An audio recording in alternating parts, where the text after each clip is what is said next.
शरद पवारांचा 3 दिवसांचा बारामती दौरा, दुष्काळी भागाचा करणार दौरा, बारामतीमध्ये व्यापाऱ्यांशी संवाद।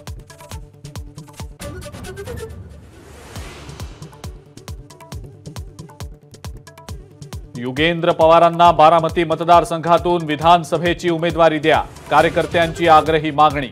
विधानसभेत काका विरुद्ध पुतण्या लढत होणार का याची उत्सुकता।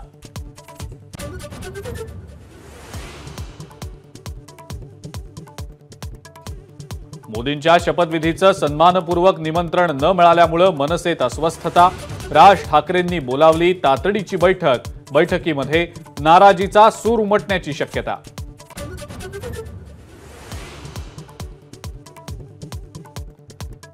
एस जयशंकर आणि अश्विनी वैष्णव यांनी स्वीकारला पदभार, परराष्ट्र मंत्रीपदी एस जयशंकर पुन्हा रुजू, तर रेल्वेचं इंजिन अश्विनी वैष्णवांकडे।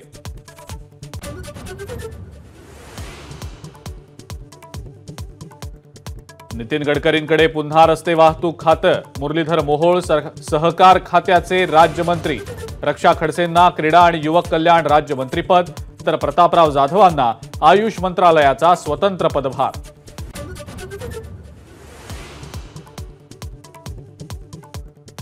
सेवकात मीपणा नको, अहंकार नको, सरसंघचालकांनी सांगितली सेवकाची व्याख्या। मणिपूरमधली हिंसा थांबवण्यासाठी प्रयत्न करण्याची सूचना, नागपूरमधल्या भाषणात भागवतांच्या कानपिचक्या।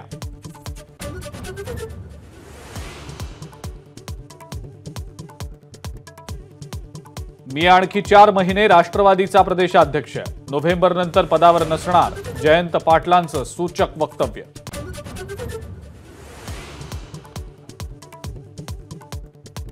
पुढील 4 तासात मुंबईसह कोकण आणि मराठवाड्यात पावसाचा वेधशाळेचा इशारा, विजांच्या कडकडाटासह वादळी वारे आणि पावसाची शक्यता।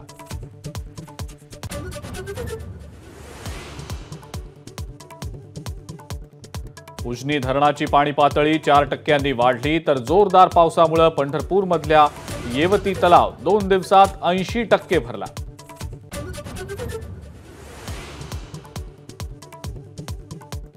मृग नक्षत्राच्या मुहूर्तावर मराठवाड्यामध्ये दमदार पाऊस, बीडमधल्या लेंडी नदीला पूर, तर जालन्यात मुसळधार पावसामुळे रस्त्यांना नद्याचं स्वरूप।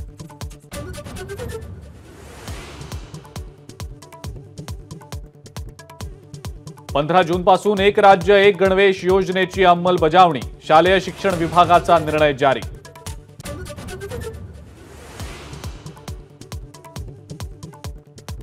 अंबरनाथ तालुक्यातल्या मलंगगडावरच्या घरावर कोसळली दरड, मुलाला वाचवताना वडिलांचा मृत्यू, तर आई जखमी।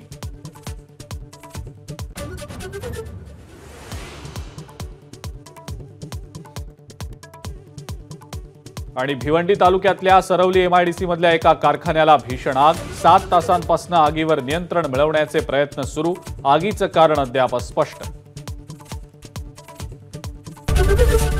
एबीपी माझा, उघडा डोळे बघा नीट।